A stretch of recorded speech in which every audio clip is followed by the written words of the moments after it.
مجھے صاحب دیوان فرید بالتحقیق کافی نمبر 4 خواجہ صاحب فرماتے ہیں تھئی خلقت تاب سب یا تھئی تاب خلقت سب تاوی کیا تھی پیا ہئی گم تھی من مطلب. اس سے مجھے جو بات سمجھ آتی ہے کہ خواجہ صاحب اس ماڈرن دنیا یا اس ماڈرن فلسفی کو دیکھ رہے تھے یا فیل کر رہے تھے جس میں نیٹشے جیسا ایک فلسفی بیٹھا ہے جو کہہ رہا ہے کہ بھئی جو ماڈرنٹی ہے یہ دنیا کو ایک ایسی طرف لے کر جا رہی ہے کہ ایک آدمی کے پاس کوئی اسپیسیفک میننگ نہیں رہے گا, جیسے لائف میں ایک اسپیسیفک میننگ تھا. تو مطلب اس کے پاس آخری آپشن یہ ہے کہ سفرنگ میں وہ کوئی میننگ تلاش کر لے. تو مجھے ایسا لگتا ہے کہ خواجہ صاحب سجیسٹ کرتے ہیں کہ تو یہ بھی اچیو کر لے گا تو کیا ہو جائے گا, یہ بھی کر لے گا تو کیا ہو جائے گا. مطلب یہ جو کیا ہو جائے گا مجھے لگتا ہے کہ اسی طرف سجیشن دیا جا رہا ہے خواجہ صاحب کی طرف سے. آپ کیا فرماتے ہیں اس پر؟ دیوان فرید کی جس کافی کی طرف آپ نے نشاندہی کی ہے, اسے دیوان کی ترتیب کے مطابق یہ کافی نمبر 4 ہے, اور اس کے بارے میں ڈاکٹر کرسٹوفر شیکل جنہوں نے صوفیاء پر بر صغیر پوری کے صوفیاء پر, سکھ گروز پر, شاہ حسین پر, شاہ لطیف پر, سچل سرمست پر اور خواجہ فرید پر بہت سارا کام کیا ہے.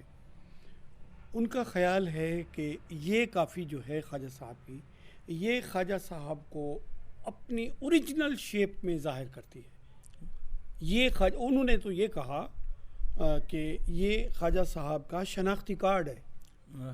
جی, وہ کہتے ہیں کہ اگر آپ خواجہ فرید کو ان کے اپنے اصل روپ میں ان کی ورتھ کے مطابق, جس طرح آپ کے شناختی کارڈ میں آپ کی ٹوٹل معلومات ہوتی ہیں, پورا اس چپ میں سب کچھ رکھ دیا جاتا ہے, وہ کہتا ہے اگر آپ خواجہ فرید کو جاننا چاہتے ہیں تو پھر اس کافی کو پڑھیں, کافی نمبر 4 کو. یہ ہے اس کی اہمیت. اور اس سے ہم نے پتہ بھی کروایا کہ آپ اس کو یوں کیوں کہہ رہے ہیں. اور بھی تو کافی ہیں, وہ بھی تو خواجہ فرید کا اظہار ہیں, ان کے اندر کا اظہار ہے. انہوں نے کہا بس ٹھیک ہے, یہ میری اپنی پسند ہے. میں یہ سمجھتا ہوں کہ اگر کوئی اوریجنلی خواجہ فرید کو جاننا چاہتا ہے تو اس کو یہ کافی پڑھنی چاہیے. اس میں سے ایک اوریجنل خواجہ فرید اپنی پوری طاقت کے ساتھ نظر آتا ہے, اپنے خیالات, افکار, دور تک نظر کے حوالے سے, جس کا آپ نے پہلے یہ مصرع پڑھا ہے. وہ ہے تھئی تاب خلقت سب تاوی کیا تھی پیا ہئی گم تھی من مطلب.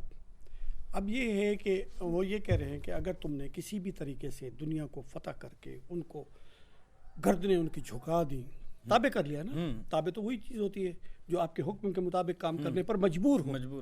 اگر تم نے کائنات کے لوگوں کو, انسان کو مجبور کر دیا, ان کی گردنیں توڑ کر, ان کی گردنیں جھکا کر اپنے سامنے جھکنے پر مجبور بھی کر دیا, تو پھر کیا ہو گیا؟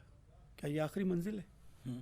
کیا تم اس لیے بھیجے گئے ہو کہ جاؤ لوگوں کی گردنوں کو جھکاؤ اور ان پہ اس طرح کا فتویٰ, وہ ان کے اس طرح کا غلبہ حاصل کرو؟ کیا یہی مراد ہے؟ کیا پوری زندگی کائنات جو وجود میں آئی ہے, جو چیزیں تسخیر کی گئی ہیں, جو تسخیر کرنے کی تمہیں طاقت دی گئی, وہ یہی ہے کہ تم لوگوں کو گردنیں جھکانے پر مجبور کر دو؟ نہیں, یہ نہیں ہے. ہی گم تھی ون مطلب. اب یہ ایک سوال ہے کہ گم تھی ون سے کیا مراد ہے ان کی؟ خود کو ختم کرنا ہے, اپنی نفی کرنی ہے, کیا کرنا ہے؟ یہ ایک بڑا وسیع ترین مفہوم رکھتا ہے کہ خود کو گم کہاں کرنا ہے. کیا لوگوں میں خود کو گم کر دینا ہے؟ اپنی ذات کی نفی کرنی ہے؟ گم کرنے سے ان کی مراد ایک طویل, آپ اس پر بحث کر سکتے ہیں کہ ان کی مراد کیا ہے, اس سے کیا ہے. وہ یہ کہہ رہے ہیں کہ یہ جو کچھ انہوں نے کچھ آداب بتائے ہیں کہ اگر تم نے خلقت کو تابع کر لیا تو یہ بھی کوئی بڑی بات نہیں ہے. اچھا, پھر اس کے بعد اگلا شعر وہ کہہ رہے ہیں تیرا رشد ارشاد وی توڑے ونج پہنتا عجم عرب تاوی کیا تھی پیا. کہ تم بہت بڑے مقرر بن گئے ہو, آپ کا رشد ہے, آپ کی تقاریر ہیں, آپ کے وعظ و نصیحت ہیں, آپ کا جو رشد ہے, آپ کو دیکھ کر جو لوگوں نے سیکھا یا آپ کے بولنے سے جو کچھ سیکھا, اگر وہ عجم و عرب میں بھی پہنچ گیا تو بھی کیا ہو گیا؟ کیا یہی آخری منزل ہے؟ یہ ایک بڑی بات ہے کہ وہ بتا رہے ہیں کہ اے انسان, تیری منزل اس سے اور آگے ہے, کہ جہاں ہے تیرے لیے تو نہیں جہاں کے لیے, کہ تو اس کو اپنی آخری منزل سمجھ رہا ہے. نہیں, یہ تیری آخری منزل نہیں, اس سے آگے جائے. آپ علم حاصل کرنے میں جاتے ہیں تو آپ پچھلے علم کو حاصل کرتے ہیں جو گزر چکا ہے. کیا کہتے ہیں خواجہ صاحب؟ پڑھ پڑھ بید پران صحائف. یہ کیا ہے؟ بید یعنی ویداز, ویدے. اگر وہ جتنی 4 ویدیں ہیں وہ تم نے پڑھ لی، اور پرانز جتنے ہیں وہ تم نے پڑھ لیے، اور صحف ابراہیم، صحائف جو بھی آئے ہیں اب تک جتنے بھی آئے ہیں اگر تم نے وہ بھی پڑھ لیا، اور تم نے علم و ادب بھی سیکھ لیا، اس کے اوپر اضافی چیز ہے، وہ تو لوگ کہتے ہیں کہ مذہبی کتابیں، علم و ادب یعنی غیر مذہبی کتابیں، یہ بھی تم نے سیکھ لیا، تو پھر کیا ہو گیا؟ کیا یہی آخری منزل ہے تمہاری؟ نہیں، اس سے آگے چلو۔ وہ کیا کہہ رہے ہیں؟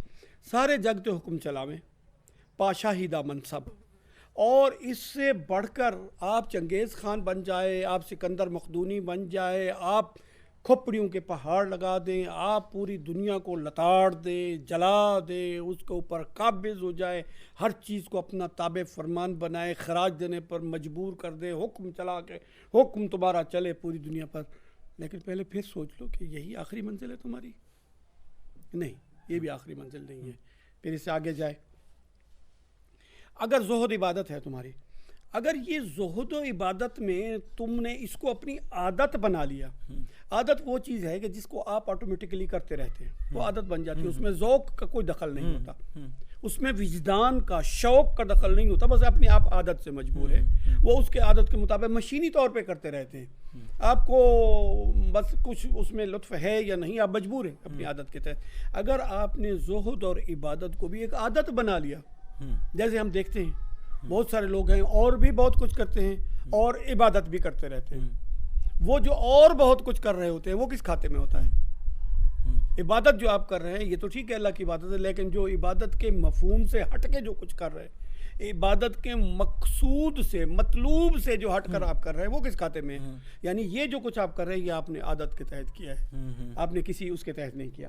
اچھا جی، تو اور بیاکی تو کشف کسب، یہ کشف اور دیکھنے کو بھی تم نے ایک کسب اور ہنر کے طور پہ لے لیا ہے کہ میں نے فلاں علم سیکھ لیا ہے، میں نے فلاں پڑھ لیا ہے، یہ میں نے اس سے، تو یہ بھی کچھ بھی نہیں، تاں بھی کیا تھی پیا دنیا دے وچ عزت پایو، آپ نے دنیا میں بڑا جاہ و جلال اپنا پیدا کر لیا، اور آپ کو سلام کیے جاتے ہیں، اور آپ کی یہ کیا ہے گو عقبہ نال طرب، کہ جب آپ اس دنیا سے جا رہے ہیں تو بڑے سوگوار قسم کی دھنیں بج رہی ہیں، اور بڑے وہ اس کے اوپر بگل بجائے جا رہے ہیں، اور ماتمی دھنیں بج رہی ہیں، اور آپ کو قبر تک لے جا رہا ہے، آپ کہتے ہیں پھر سوچ لو کیا یہی آخری منزل تمہاری یہی تھی؟ اسی لیے آئے تھے، یہی تمہارا مقصد تھا کہ تم آؤ، دنیا کے گردنوں کو جھکاؤ، ان کے اوپر راج کرو، اور جب تم جاؤ؟ نہیں، اے انسان تیری منزل اس سے بھی کچھ اور آگے ہے۔ اگر تم یہاں رکتے ہو تو تمہیں یہ پتہ ہونا چاہیے یہ آگے جا کے سب کچھ ختم ہو جانا ہے، اور تم ایک لایانیت کے شکار ہو جاؤ گے، اور یہ دنیا کی جو ہے مثال کا، اگر پھر مذہبی مسلکی ہمارے جو ہے، اگر آپ نے سنی بن گئے، آپ حنفی مذہب رکھے ہو، صوفی دا مشرب، اب دیکھیں ہم کہتے ہیں کہ صوفی کا مشرب بہت بڑی بات، لیکن وہ کہتے ہیں نہیں، یہ بھی آخری منزل نہیں ہے، اس سے آگے جاؤ، اس سے آگے جاؤ، سنی پاک تے حنفی مذہب رکھے ہو، صوفی دا مشرب، تو ہمیں کیا تھی پیا؟ کیا ہو گیا پھر؟ تم اس پر فخر کر رہے ہو، یہ متاع غرور ہے تمہاری، اس پر غرور کر سکتے ہو تم کہ تم صوفی ہو، اس پر غرور کر سکتے ہو؟ نہیں، اس پہ بھی نہیں۔ وچ آثار افعال صفاتیں یہ یار گدوئی لب تامی کیا پا، تم نے خدا کو کس طرح جانا؟ اس کے آثار میں، بعض افعال میں جو کچھ ہو رہا ہے کائنات میں، اس سے صفات میں ڈھونڈ لیا، تو ذات میں تو نہیں ڈھونڈا نا، تم نے آثار میں پا لیا، افعال میں پا لیا، جو کائنات میں ہو رہا ہے، کہتے ہو یہ اللہ کر رہا ہے، یہ ٹھیک ہے، لیکن کیا تم نے واقعی اللہ کو پا لیا؟ اگر تم نے اس میں تو یہ بھی کوئی آخری منزل نہیں ہے۔ اور آگے کہ اگر تم نے روحانیت کی طرف آئے، تم غوث و کتب بھی بن گئے، غوثی اور کتبی رتبہ پایو، تھیوں شیخ شیوخ لقب، تم شیخ بھی بن گئے، شیوخ بھی بن گئے، اور لقب بھی تمہارے بڑے ہو گئے، اور تمہارے نام کے ساتھ آگے پیچھے شیخ المشائخ اور فلان اور علان اور یہ سارے تمہارے نام کے ساتھ لگ گئے، تو کیا یہی مقصد تھا زندگی میں آنے کا؟ کوئی مقصد تو تھا نا، وہ کیا ہے؟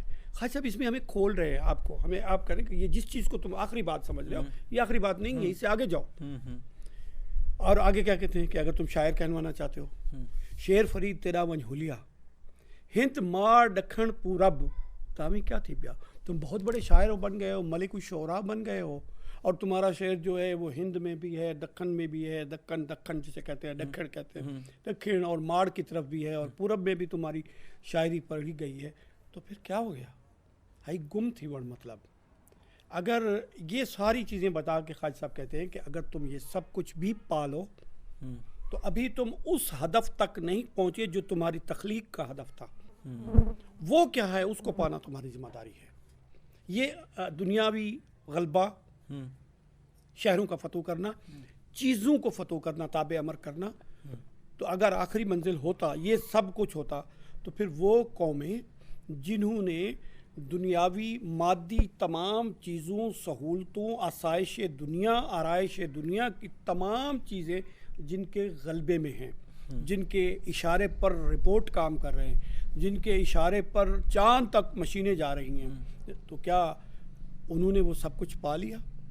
اگر وہ پا لیا انہوں نے تو پھر وہ کیا مطمئن ہو گئے؟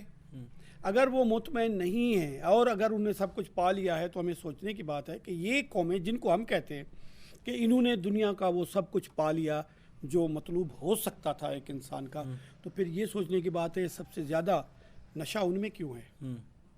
ٹرنکلائزر سب سے زیادہ وہاں کیوں استعمال ہو رہا ہے؟ سوسائڈ سب سے زیادہ خودکشی کے ریشو انہی میں کیوں ہیں جن کو ہم ٹارگٹ بنا کے کہتے ہیں یہ ہمارا ہدف ہے، ہمیں ایسا ہونا چاہیے، انہوں نے یہ سب کچھ پا لیا ہے. اس کا مطلب ہے کہ یہ سب کچھ پانے کے بعد بھی انسان ایک لایانیت کا شکار ہو جاتا ہے. جسے پتہ ہوتا ہے کہ یہ تو میں نے سب کچھ پا لیا ہے، اب میں آرام سے سمندر کے کنارے پہ ایک ہفتے کی چھٹیاں بھی گزار سکتا ہوں، ایک مہینے کی بھی گزار سکتا ہوں، دنیا میں بھی جا سکتا ہوں، چاہوں تو چاند پہ بھی جا سکتا ہوں، چاہوں تو بعد میں پتہ ہوتا ہے انسان کو کہ نہیں یہ سب کچھ میرا ہدف نہیں ہے. خواجہ صاحب اس کافی میں ہمیں اس طرف توجہ دلا رہے ہیں کہ تمہیں سوچنا چاہیے کہ آخر وہ کیا چیز ہے جو تمہیں اس لایانیت سے نکالے گی. وہ ہوگی ان مخلوق کے ساتھ خود کو مکس کرنا، ان میں گم ہو جانا. نفی ہو کے دنیا سے نکل جانا نہیں ہے، خودکشی کرنا نہیں ہے اس کا مطلب ہے اپنے آپ کو ان کائنات کے لوگوں میں مثال کے طور پہ اسی پس منظر میں ایک جگہ کہتے ہیں درد فرید ہے چیز مہانگی. اب کوئی نہیں کہتا کہ درد ہو، درد فرید ہمیشہ ہوئے، سارے پاپ دھوئی دے دھوئے. وہ کہہ رہے ہیں کہ یہ اپنے آپ کو الگ کرنا، سیپریٹ کرنا، خود کو بالکل کسی کے ساتھ مکس نہ کرنا، باقی تمام چیزوں کو گھٹیا سمجھنا، اپنے آپ سے دور رکھنا. دور سے مقصد یہ نہیں کہ آپ ان کو اخذ اور ان کو اخذ کرنے کی بیماری میں مبتلا ہو جائیں. تمہیں پتہ ہونا چاہیے جو چیزیں بھی آپ یہ سب اکٹھی کر رہے ہیں یہ آپ کے کام آنے والی نہیں ہے. اگر جن چیزوں پر بھی آپ تکیہ کر کے آپ نظر انداز کر رہے ہیں انسان کو، انسانیت کو، آپ نے تخلیق کے مقصد کو، جن چیزوں کو بھی آپ نظر انداز کر رہے ہیں وہ آپ کے ساتھ جانے والی نہیں ہے. کوئی بھی چیز آپ کے ساتھ نہیں جائے گی. دولت قبر تک، اولاد قبر تک، باقی کچھ بھی، آپ طاقت قبر تک، اس کے بعد آپ کے ساتھ کچھ نہیں ہے. تو آپ پھر اس کے لیے کوشش کریں نا جو اس کے بعد بھی آپ کے کام آئے. تو اس طریقے خواجہ فرید کہہ رہے ہیں ہمیں درد فرید ہمیشہ ہوئے، سارے پاپ دوئی دے دھوئے. یہ جو دوئی ہے کہ میں ہی ہوں، تم نہیں ہو، تم کچھ بھی نہیں ہو، فلان ہو، یہ وہ، یہ دوئی ہے اپنے آپ کو الگ کرنا. یہ پاپ ہے. خواجہ صاحب کہہ رہے ہیں یہ پاپ ہے، گناہ ہے کہ تمہیں کسی کا کوئی احساس نہیں ہے. کون کیوں مر رہا ہے، کون کس لیے مارا جا رہا ہے، کون کیا ہو رہا ہے، اس کا آپ کو کوئی احساس نہیں. آپ دنیا سے بالکل الگ ہو کے رہبانیت اختیار کر لیا آپ نے، یہ دوئی اختیار کر لیا آپ نے، دنیا کو گھٹیا سمجھ لیا. نہیں، آپ کو ان لوگوں میں خود کو شامل رکھنا ہوگا، ان میں ہی گم کر دینا ہوگا اپنے آپ کو. تو اس طرح کی کوئی بات ہے جہاں تک ہم سمجھے. اگر اس سے کوئی بڑھ کر بات کی گئی ہے تو ظاہر ہے وہ ہماری سمجھ سے بالا بھی ہو سکتی ہے. ہم لوگوں سے بھی یہ توقع کریں گے کہ اگر ہم صحیح سمجھے ہیں تو اس میں وہ ہماری تائید کریں، اور ہم اگر ان کی بات کو صحیح نہیں پہنچ پا رہے تو دوست ہماری راہبری کریں گے اور ہم ان سے سیکھیں گے.